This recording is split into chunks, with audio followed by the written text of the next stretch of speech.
What is going on, YouTube people? Northeast Ohio Cards and Comics here. Today with a little recap video of October's PSA grading data. Our pal GemRate just once again cranking out high quality work. If you're not following him on IG, you absolutely should be. He posts daily updates, weekly updates, does these nice monthly recaps for us. I prefer to wait and just do the whole month as one big bulk sum versus looking at the daily stuff. I mean, I look at the daily stuff, but I'm not going to make a video every day on what PSA graded. But I do find it interesting looking at more semi-macro trends of the monthly kind of snapshot at a time. Gives you a good idea of, what is about to be hitting the pop report, generally speaking. Once again, we don't know specifics here.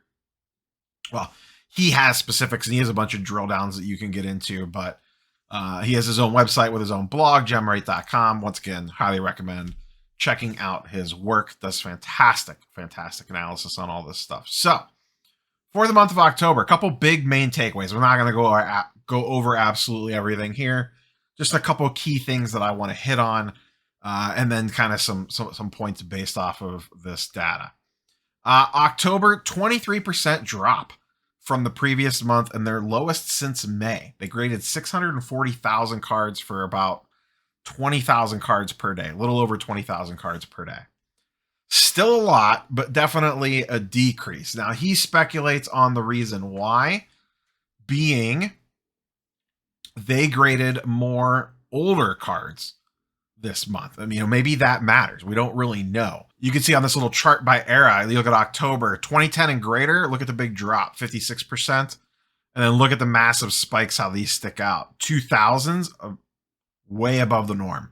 18% on the 90s, way above the norm. Now, a big reason what this is driving from, and we'll scroll down here a little bit, Pokemon was the #1 graded card category this month by PSA, and by a decent margin as well. 193,000 total graded Pokemon cards versus 175,000 basketball, 136,000 baseball, and 83,000 football. And you can see the decreases there. Basketball down 37%, baseball down 33%, Pokemon up 6%. So big month for TCG. I'm guessing that's where a lot of that 90s and 2000s stuff comes from, is the Pokemon stuff. And we've talked about this in the past. This is where we'll kind of spin this forward. I'll just keep scrolling down here for a second. Most graded sets, 1999 Pokemon. 16.1K on the graded cards added to that set, passing Prism Basketball. So that tells you a lot right there. And then you see 2 other Pokemon sets on the top 10. Most graded players, pretty much expected. Most graded cards. Most graded cards, 5 of them are Pokemon. And then a bunch of tops Lubob and Bobichette. Kyle Lewis, tops Chrome Lubob. The pop reports on Lubob base Chrome and base tops is going to be astronomical. There are so many probably in this backlog. And then continuing on. So kind of the big thing that I wanted to kind of focus on here is, let's go back to this chart right here. There's a lot of people, and maybe this is less so now, I don't know, but I still get comments every once in a while about the doom and gloom of the PSA backlog. And oh my God, when the backlog hits, what are we going to do when the backlog hits? Prices are going to tank because the backlog's going to hit. Spoilers, the backlog has been hitting for 5 months now. Really, since they shut down. They've stopped taking most orders other than Express and Super Express. And they've been working on their backlog for the last 5 months. So they're grading, once again, scrolling back up here, 600 to 800,000 cards a month since June when they shut down. So that is 1, 2, 3, 4, 5 months of 650,000 cards plus, basically. Some months all the way up to 800,000. I mean, that's the backlog. It's hitting the pop report already. And the other thing to keep in mind on the backlog, the doom and gloom of the backlog, how much of that is not even sports cards.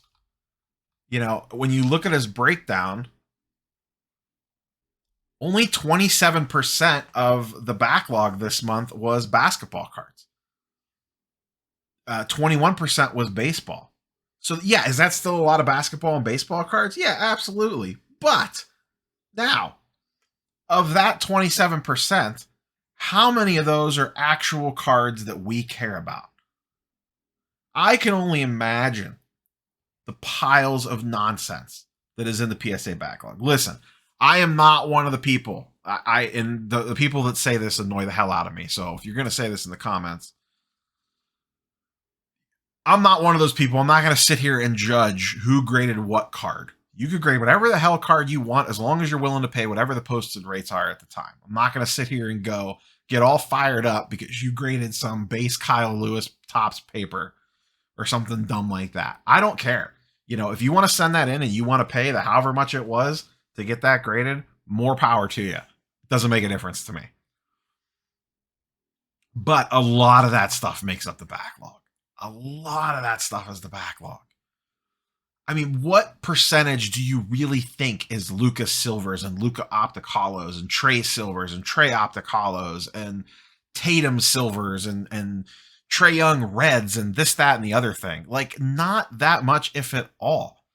First off, most of that stuff can't even be submitted through, at least if you're submitting correctly, based off declared value at those levels to begin with.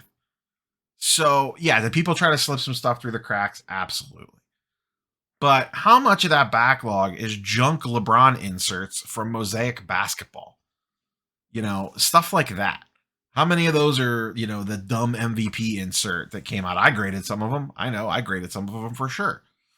Or, you know, some other nonsense. And then, you know, a decent portion of that is going to be like F1 now and, you know, wrestling and ECW, or not ECW, UCF or UFC. Oof. You know, there's just all this nonsense mixed in there. And yeah, that makes up low percentages when you look at the little chart here. But keep all this stuff in mind when you're talking about the big bad PSA backlog that's hiding in the closet ready to get you as soon as the light gets turned off in the bedroom night. Like, it's just not the case.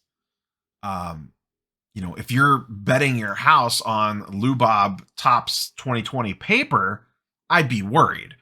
Or, you know, some Chronicles basketball shenanigans. I'm sure there's tons of that sitting in there. You know, but cards that we actually care about for investment level purposes, I don't think there's a lot of those sitting in the PSA backlog. That's just my 2 cents. So it's just a matter of them flushing this stuff out of the system and then firing back things back up to fully opened again sometime next year. So that's all I have for you guys and girls today. Let me know your thoughts. Nice little quick video here. No need to ramble on and make this a 20-minute video to go over some October data. Biggest interesting thing here is, and he talks about it at the bottom of this blog post, is, you know, what does next month look like? Is the 640,000 dip, is that a blip? Or is this the new norm? You know, they touted, Nat Turner touted 40,000 cards a day, but what does that mean? Is that processing, grading? They were kind of nebulous on that. Does that include reholders? Because reholders aren't going to flag on the Pop Report edition. Does that include cards that they're not grading? Like, you still have to grade it, but I should say not slabbing. You know, didn't meet min size requirements, whatever. There's some of that stuff probably mixed in there.